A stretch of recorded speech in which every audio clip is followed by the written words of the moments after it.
Welcome everyone to this webinar. My name is Anand Akela, and I'm the Chief Marketing Officer at Acalvio Technologies. Acalvio is the leader in cyber deception technology. As you know, identity threats, insider threats, novel form of ransomwares are bypassing traditional security. Cyber deception detects these evolving and unknown threats that traditional security cannot detect. It is becoming a necessary layer of defense to protect against assets across IT, OT, and the cloud with early and precise threat detection. There are many use cases of deception. Our customers are using it to defend against advanced threats, 0 days, ransomware, insider threats, identity threats, and to accelerate their zero trust deployment. Today, we are going to talk about insider threat protection. Let me invite Suril Desai, our VP of Detection Engineering at Acalvio, to join me and lead the rest of the webinar. Over the years, Suril has led engineering for industry-leading cybersecurity solutions. He's a cybersecurity expert and holds multiple patents. Before I hand it over to Suril, let me direct you to the Q&A function at the bottom of your screen for asking questions. Please feel free to ask questions as you get them, but we'll take them during the Q&A session at the end of the presentation. Over to you, Suril. Thanks, Anand. So the agenda for today, we'll discuss why insider threats are on the rise. We'll look at how insider threats are different from external threat actors, why detection of insider threats is challenging for cyber defense teams. We'll look at what the strategies that can be employed to actually defend against this stealthy type of threat. And then we'll see a set of detection scenarios on how you can effectively combat a stealthy threat like insider threat. So let's first start with what is an insider threat, right? So the insider threat effectively it represents a risk to an organization that can be from a person who has authorized access or knowledge of an organization's resources. So effectively, it includes typically like a employee or a contractor, somebody who has access to the enterprise. And these can be of many different types. One of them is a compromised user. So effectively, that's the case where an attacker took over the credentials of one of the employees to, let's say, a phishing exploit as an example, and then they have access to the enterprise and they get insider access to the organization resources. Then there is negligent employees or careless employees, folks who actually land up tripping a particular type of asset or accidentally leaking sensitive data outside the enterprise perimeter. And that can be a second type. And the third one, which is a most difficult one to detect, is a malicious insider. So this is effectively an example of that would be a rogue employee. So effectively a privileged, let's say a database administrator who has turned hostile towards the enterprise and is trying to abuse their permissions to be able to exfiltrate data. So that's the three categories of insiders. From an impact perspective, the insider threat is rising and a fast escalating type of threat. So for example, if you look at 2023 from the Verizon DBIR report, it indicates that insiders were responsible for 19% of all the incidents. And the cost of a data breach for a single insider threat is now gone up to about $15 million. And if you look at activities in 2024, so for example, just last week or a couple of weeks ago, there has been a very widely publicized exploit of a security firm. Okay, and so even a security firm is getting compromised by insider threats, and that's basically a case where they had a remote worker. They onboarded the worker, and that actually turned out to be a hacker from North Korea. Okay, and so then eventually they were able to detect and then stop this particular actor. But that just gives you a sense of how difficult it is to detect a threat like this especially with the distributed environment that enterprises have today. So if you look at the threats going up, now the question is, why is the insider threat on a rise? Many trends are causing this. So for example, one of them is the increased use of cloud resources. Data being stored in remote repositories, whether it be document storage locations, or file shares being moved to the cloud. That increases the level of access that employees have, because once it is available in the cloud, there is access from anywhere. So typically, employees land up getting an additional level of access, which was earlier harder to obtain. So that results in an increase in the ability to perform an insider threat. So that's one trend. Then the other aspect is the adoption of remote work. So as employees are now using remote work type of options in a hybrid work arrangement, effectively the idea is that they have access to corporate resources from anywhere. And in order to facilitate that, the organization has to provide ready-made access, right? So the ease of access that the employee has is the fundamental characteristic that makes insider threat become a bigger problem. The attack surface has increased. In that type of a model, segmentation and prevention-based controls are less effective. So traditionally, any important data or a critical resource would have been ring-fenced by actually setting prevention-based defense strategies. With the adoption of cloud and remote work, ring fencing or prevention is less effective. And that is another reason why insider threats are on the rise. One other interesting trend, which is very recent and is actually very insidious, is the case of threat actor groups who are actively soliciting employees of the organization and trying to get them to co-opt into becoming an insider. And so an example of that is a bunch of ransomware groups. So ransomware has now evolved into ransomware as a service.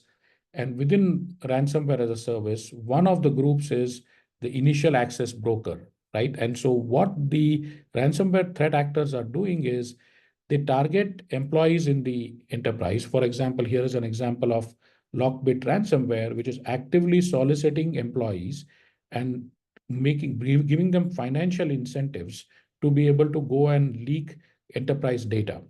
So what the insiders provide, employees who have co-opted with these groups provide for the threat actor, is information on the location of the critical asset, credentials. These are very important for initial access for the ransomware. And using that, they can go and pivot and compromise the enterprise network. So effectively, that's resulting in a significant escalation because there is now real money at hand as far as the soliciting of insiders is concerned. Now let's look at what is the insider actually targeting. So the primary objective of an insider would be data. So ultimately, the idea is that any data of value to the organization. So for example, source code, customer data, research data, intellectual property, that's what is the primary asset of value. And insiders who are actually trying to go after organization resources prioritize data among all the other set of options that they have.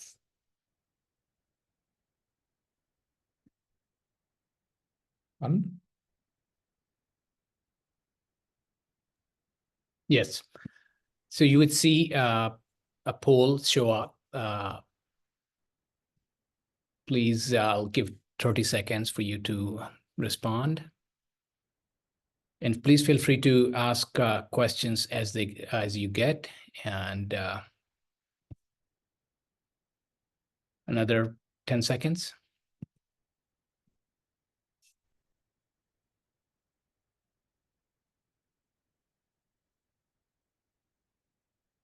So,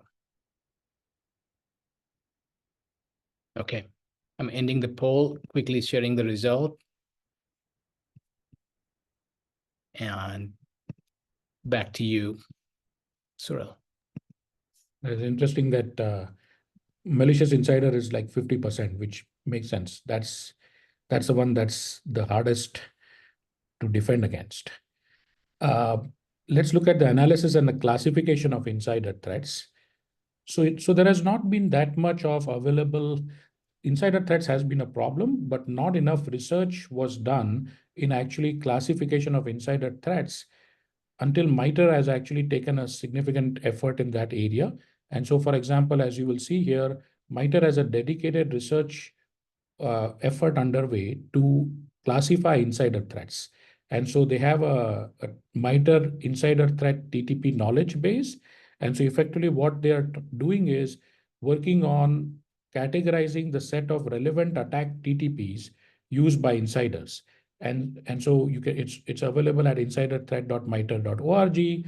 And this is the result of a multi-year research study where they have looked at organizations submitting their data on actual insider threats, analyzing the attacker TTPs, and then trying to differentiate that from external threats and come up with this database. So that's an important resource for organizations to be able to understand how to defend against insider threats as they try to understand the attacker TTPs. Here is an interesting data from the MITRE research. So the MITRE Attack Navigator, which is a way to actually get an overall snapshot into the attacker TTPs, the tactics and techniques, publishes a heat map. And so the heat map gives you a frequency distribution to say which of the offensive techniques are being used more often for a particular type of attack. So in this case, there is the heat map for insider threats. And if you look at the heat map, the top type of offensive techniques are the ones that are considered as more advanced techniques in MITRE.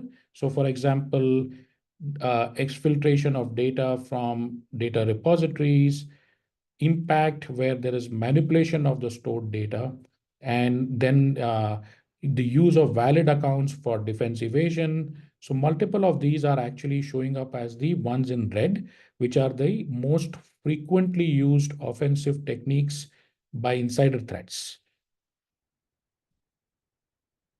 Now let's look at some further analysis on the actual stealthy techniques used for exfiltration within the category of insider threats.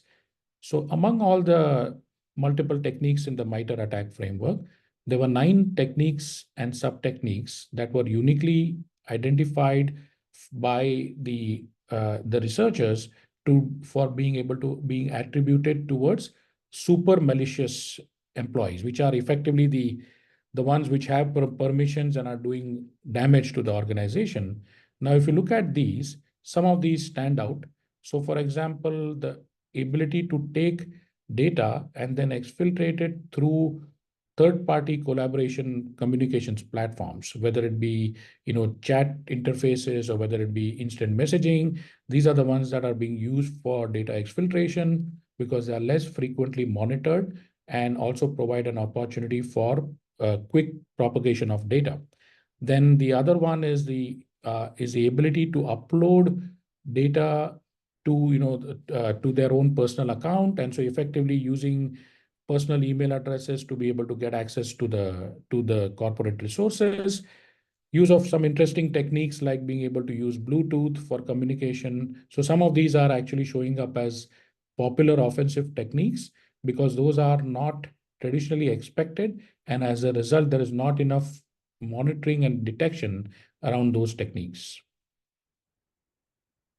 Now let's try to understand how insider threats are different from external threats.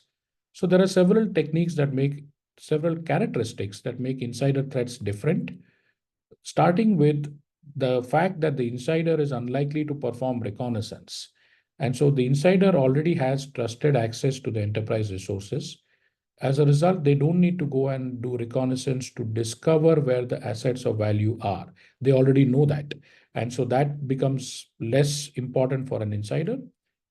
The other aspect is insiders typically do not need to use a lot of malware and vulnerability exploits because, again, they have access to the resources. So they don't need to go and find a vulnerability exploit in order to perform lateral movement. As an example, they have trusted access, they leverage that access, their identities are actually valid and getting trusted access to the resources. So they don't need to perform vulnerability exploits, and they can just access the resources and then take the data and exfiltrate it. One other interesting characteristic is insiders typically do not need a command and control server because, again, in the case of the external threat actor, they're trying to get a foothold into the enterprise. And then from there, they want to go and pivot. So typically, they have an external CNC from where they are sending the instructions to their foothold in the enterprise and driving it from the CNC. Now, in the case of the insider already is inside the enterprise. So they do not require a CNC and so don't require any external communication. Each of this is has many ramifications from a cyber defense perspective, and that's why it's very important to understand why these characteristics for insiders are different than external threat actors. Now, if you look at it from a detect and respond perspective, there are many things that again are different for insiders that make the defense strategies need to be made as custom and tailored for this threat use case. So for example, threat intel is less useful for detecting insider threats. So if you look at threat intel, for example, MITRE and many other research bodies generate a set of threat intel classifications. So whether it be the classification or the attribution of the threat actor groups, that type of data is very useful for external threats, but is less useful for insider threats because ultimately, again, the insider is already an employee, so you're not dealing with the external threat actor, and so it actually pretty much does not matter about the nature of the threat intel source. So those type of things are different, and as a result, not very important for detection of insider threats.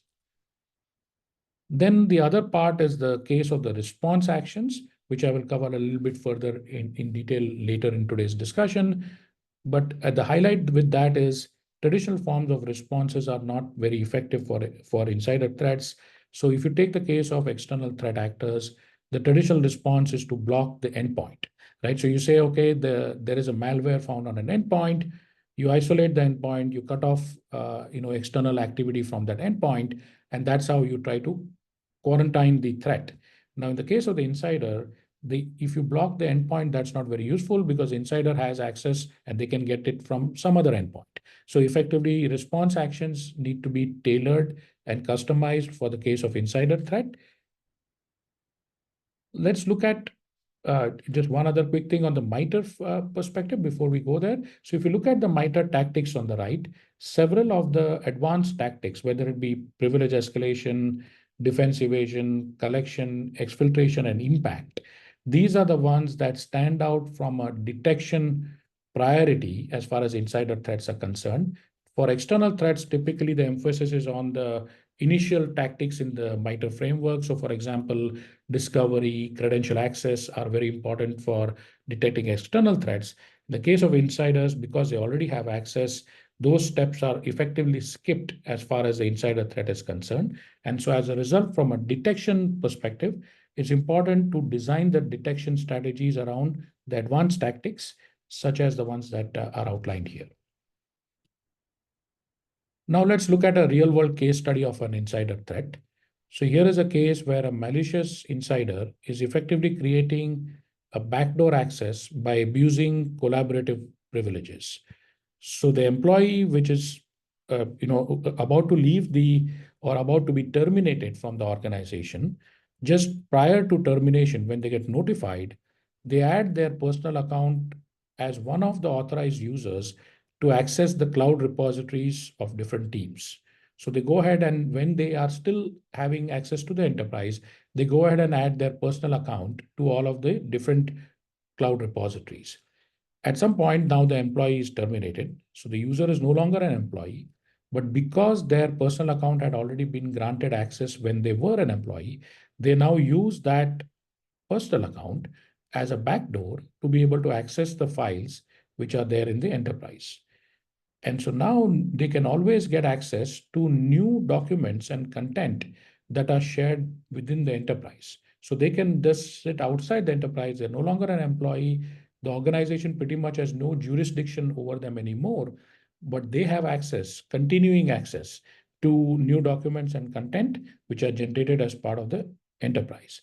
And this data can be then used to leak the secrets, can also be used to extort. So multiple types of damage can be done. So effectively now, if you look at a stealthy threat like this, it gives you a telling reminder that this type of a threat is very difficult to detect and can create serious problems for an organization. Now let's look at the challenges of why detecting insider threats is difficult. So the traditional security solutions have a set of gaps as far as detection with insider threats is concerned. So insider threat detection approaches have been traditionally focused on anomaly and behavior-based detection. While these solutions are useful, they have a set of associated gaps. So for example, one of them is the privileged insiders are leveraging their trusted access to exfiltrate sensitive data. So in that case, there's really nothing anomalous about it because the employee already has access to those resources. They are leveraging that access to be able to perform something malicious. It is very hard to be able to separate good from bad if your approach of detection is based on an anomaly-based scheme. Everything looks legitimate in this case. So that way you will not be able to easily detect that type of threat. We'll look at one other aspect. Insiders are also leveraging encrypted communication channels to evade traditional detection. So there's a lot of detection which is based on trying to perform analysis of the network traffic. And as long as the data is in the clear text, you can analyze the network packets and you can try to say something looks suspicious about the network activity being performed from this user's endpoint. And then from there, you could go and pull back the thread and try to find out that this looks suspicious. However, if the insider is using encrypted data, so if you're doing like, TLS-based encryption, then it's very hard for anybody who's sitting in the middle. So effectively, a network sniffer-based approach cannot decrypt the packets because of latency and performance reasons. And so as a result, they cannot see the payload. And if they cannot see the payload, they cannot easily detect that there is anything malicious as part of the payload. So that's another gap. The third gap is the insider, unlike the external threat actor, the insider can stay under the radar. So the insider has ongoing and continuing access to organization resources. They do not need to be in any hurry, right? So they can just lie in wait and occasionally do a small amount of malicious actions and then take a small amount of data, exfil it, do nothing for some time, then take some other piece of data and exfil that.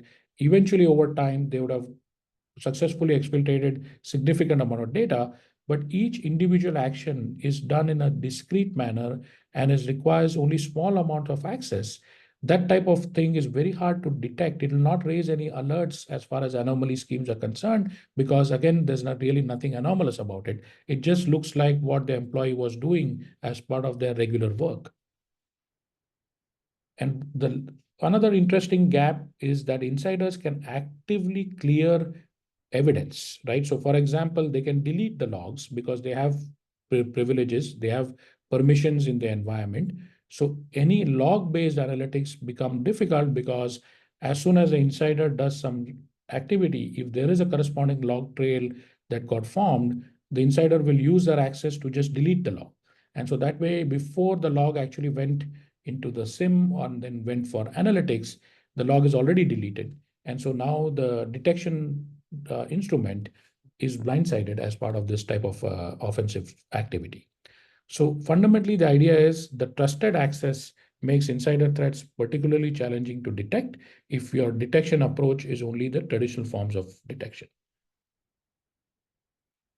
Now, if you look at DLP and UEBA solutions, these are not sufficient for detecting insider threats. So for example, DLP, which is effectively data loss prevention, is more of a prevention control, right? So it's basically more of a compliance strategy to make sure that the enterprise is complying with the regulatory requirements. And so it has several gaps. So for example, modern data workloads have varying data patterns, and so DLP cannot easily identify these variations in the data patterns and makes it challenging to detect today's type of insider threats. Another gap is typically DLP solutions only have visibility at the point of egress. So they're watching the activity when the egress is occurring. But ultimately, for the defense to be able to categorize that as malicious, you need pre-egress visibility. And so that type of pre-egress visibility is not visible to DLP solutions. So they have gaps in that area. As a result, they are unable to detect it. And here is a quick example of how MITRE has given an guidance to organizations saying that just current forms of tooling are not sufficient to detect modern insider threats. So time for another poll. What controls do you have in place to protect against exfiltration? Log analyzed at SIM, DLP solution, or any other? Let's take another 10 seconds.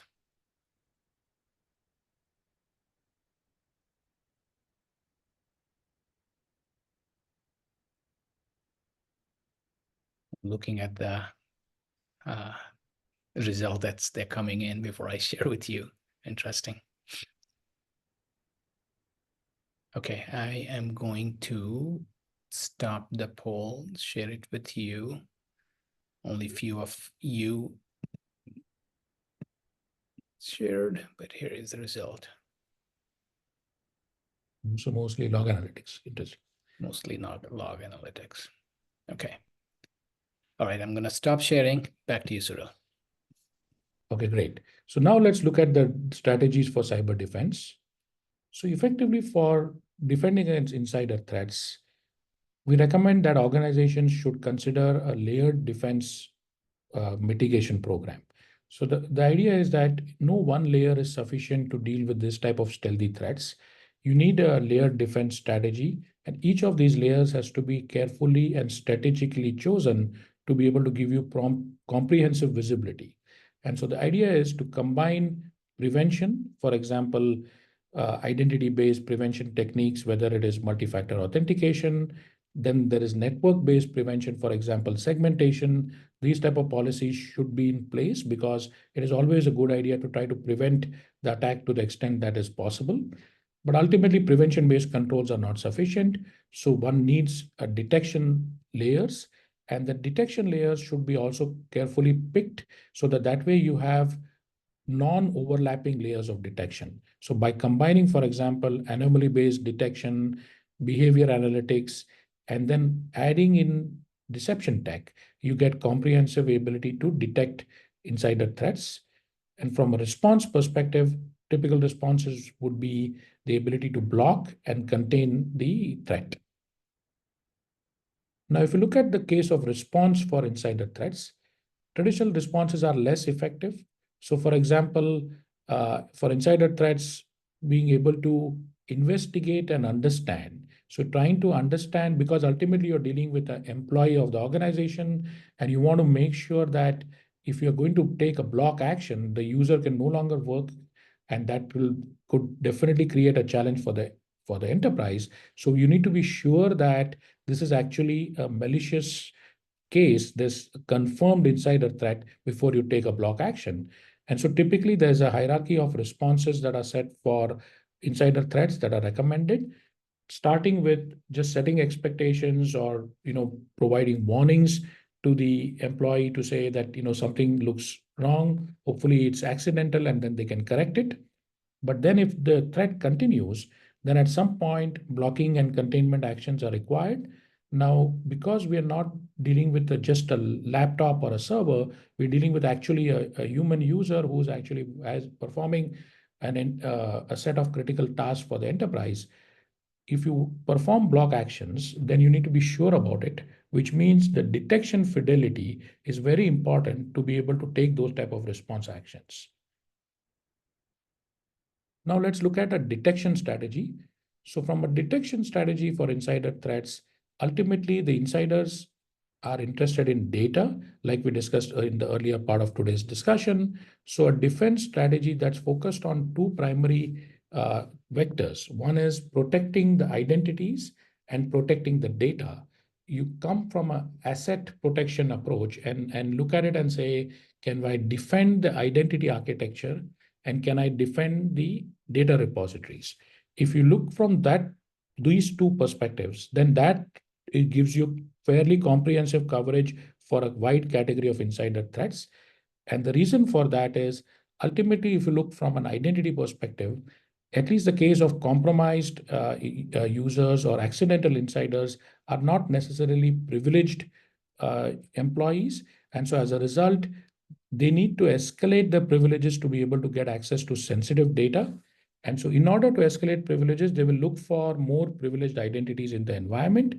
And so that type of activity can be used as a detection instrument. All categories of insiders will always target data for exfiltration. So that is always interesting.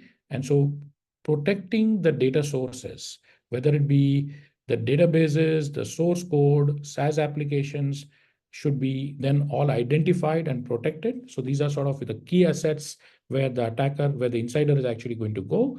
And so being able to identify and protect them is an important aspect.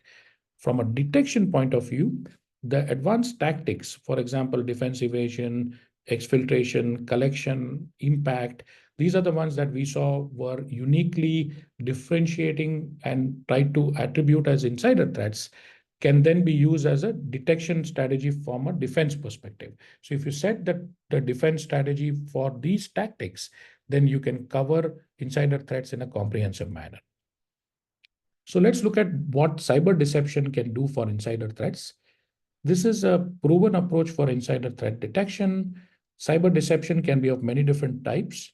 In the case of insider threats, a set of cyber deception approaches are very effective. So for example, one of that is by placing and embedding honey tokens in the data and identity stores, you can get coverage of insider threats because it feeds into the asset and identity-centric data and identity-centric defense strategy. So here is an example of MITRE who attests to the benefit of honey tokens for being able to detect malicious insiders, which is the one that's the hardest one to detect. Deceptions typically should be personalized based on the environment so that they are effective and they cannot be identified by insiders. The benefit of deception is that it provides the high fidelity alerts that are necessary to be able to enable a response action such as blocking the insider, right? So we looked at the fact that detection needs to have high fidelity. Deceptions are not used for legitimate purposes, and only malicious use is associated with deceptions. So effectively, by setting the right traps and watching for them, you get the high fidelity alerts that can then enable the response strategies necessary for insider threats. Let's look at a set of detection scenarios. So the first use case is the defense is interested in detecting a compromised insider. So this is a case where the attacker has actually got access to an employee's credentials and then are effectively a compromised insider case from there on.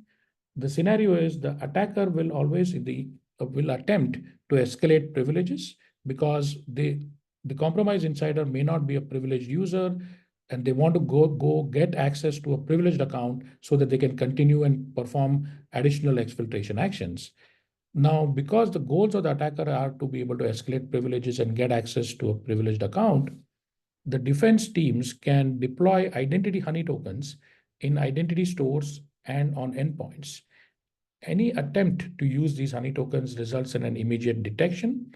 So you could detect the threat early prior to the exfiltration being attempted. Let's look at another scenario. This is the case of a malicious insider, which is the one that's typically very hard to detect. So the scenario is that there is suspected leakage of data from members of an executive team. These type of threats are very difficult to detect. So for example, several organizations such as Tesla and others have been handling this type of a threat. Very hard to detect that. And so what we can do with deception tech is very effective. For example, what the defense team could do is to provide almost identical copies of a deceptive document to all of the team members. So you use techniques like, for example, AI rephrasing to be able to actually take a document and embed some special hooks into the document that make the document look slightly different than other copies of the document. So they're not all looking identical. And now if any of them is then leaked by a malicious insider, that leakage can then be tied back to the origin. So now you know that this is the person or the malicious insider who actually performed that type of an exfiltration action. And so this is a very effective detection approach to detect malicious insiders, perhaps the only approach that will work as far as this type of a threat actor category is concerned. And so is a useful instrument if you're trying to defend against that threat. Now let's look back at the case study that we saw earlier and see how deception could help in that type of a scenario. So this is again the case of the malicious insider. Now in this case, what the defense team can do is to embed deceptions into the data, and which are effectively honey tokens, which are embedded into the actual data. And so when the employee tries to access the data, at, at that point itself, the detection has been raised. And so before the employee leaves the organization, you could detect that type of action. You could raise an alert, and the defense teams can block the user, which means that the user could, before they create the backdoor, you could stop them. And so as a result, now you can defend this threat because you stopped the threat before the actual backdoor was created, which is a very important way of being able to defend against this type of a stealthy insider threat. So in summary, the key benefits of cyber deception for insider threat detection are these. You get comprehensive detection, so you can detect malicious, negligent, and compromised insiders by setting the relevant traps for each of these. And deception is agnostic to the attacker TTP. So as a result, if the insider threat tomorrow uses a new technique which was not previously used, it does not matter as far as deception is concerned. Deception is more about what the insider is after instead of the technique. So you could detect evolving techniques. It also is useful because it can divert and slow down the insider, creates uncertainty because the insider now no longer knows what should they be doing. So you can waste time and resources for the insider, especially in the case of a compromised insider case. It also enables block response actions because you get high fidelity alerts and you can take block actions accordingly. It is not disruptive to operations. It does not consume resources. There's no impact on production operations. So you're not looking at trying to mirror the network traffic or anything of that sort. Okay, we can open up for Q&A. Thanks, Cyril. So again, a reminder for you to submit your questions in the Q&A button at the bottom of your screen. Let's see the questions. We have a few. Let's take this one. We have not formalized a program for insider threats. Our thinking was that we will treat these like any other threats and detect them. The know before incident makes me worried. Should we institute a formal insider threat detection strategy? What do you think, Surya? Yeah, that's actually the case for many organizations where, the traditionally insider threats were being treated as similar to an external threat. But ultimately, as insiders threats are escalating, it is very important for organizations to have a specific defense strategy for detecting insider threats and for defending against them, because the threat actor TTPs are not the same, the access is not the same, and so you need a tailored defense strategy. So in our understanding and recommendations, we would recommend that organizations do something special to detect that threat. All right, let's take the next question. Should we treat malicious insiders as separate from compromised or negligent insiders? That's a good question. That's absolutely should be the case, because ultimately, in the case of the difference between compromised insiders and malicious is that the compromised insider may or may not be privileged, but the malicious insider typically is a privileged insider. Ultimately, these are employees who have turned rogue. They have privileged access to data, and so now from a access perspective, the malicious insider has tremendous level of access. And so you need a different strategy to detect that type of a privileged insider, and you should treat it separate from compromised. Right, Cyril. Another question is, does the zero trust approach adequately address insider threats?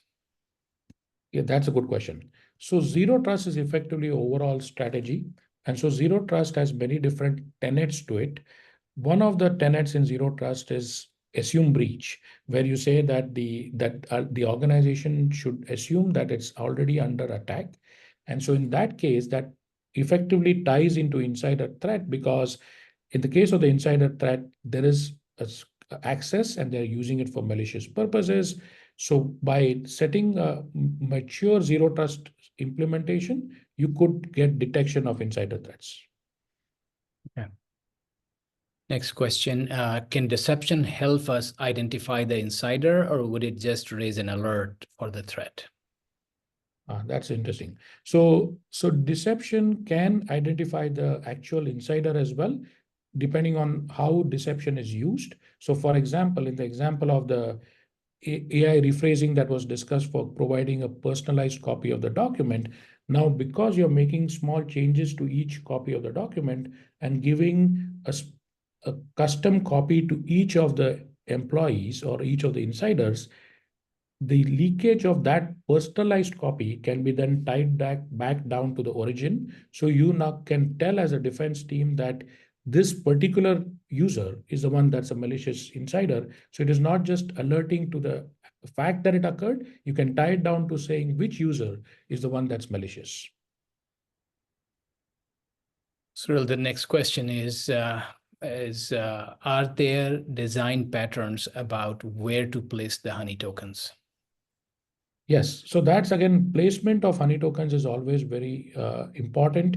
And so the idea with that is it's all about looking at the attacker's point of view, right? So in this case, if you look at insider threat, ultimately the insider is trying to elevate permissions. If you consider the case of identity honey tokens, then the idea is that the insider is looking to elevate permissions in any identity architecture. Let's say, for example, in an Active Directory environment, there are certain OUs which have a set of important accounts, whether it be user accounts or whether it be service accounts.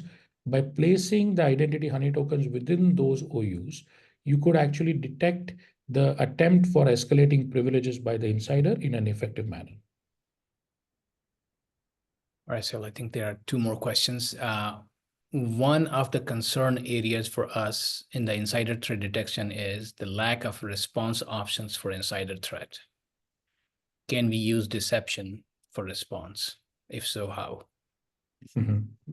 Yes, so the lack of response is always a challenge, and so deception can be used for multiple use cases as an instrument of detection, initial threat detection, but deception can also be used as a novel way of performing response. And so, for example, one of the ways to use deception for response is to further slow down the insider. So now you know that the insider is trying to target actions in a particular part of the enterprise. So they're going after a particular data repository or a cloud asset, a store.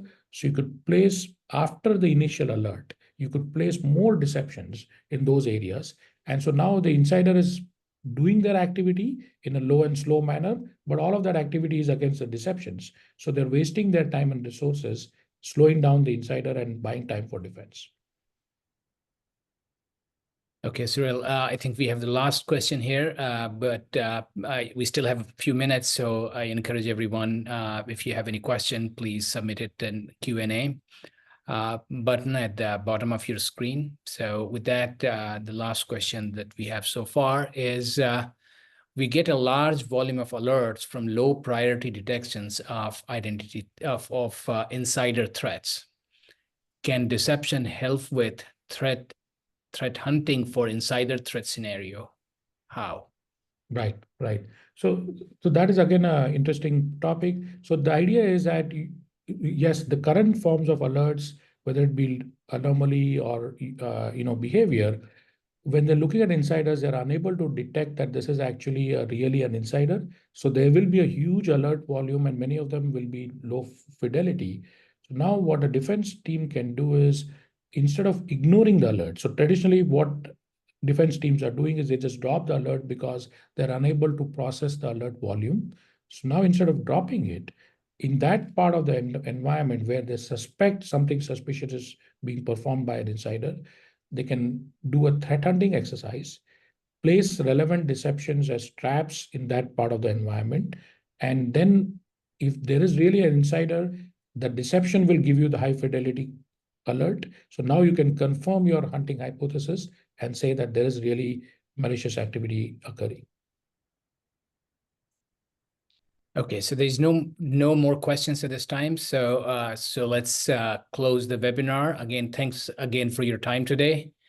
I wanted to highlight that we'll be at Black Hat event next week. I also want to highlight that the next webinar is on August 15th with the MITRE Engage lead, who will talk about the role of adversary engagement. That will be a really interesting webinar. Along with the webinar recording for today's webinar, you will receive links to register for the webinar, as well as scheduling time with us and our deception experts at Black Hat. Have a great rest of the day. Thank you.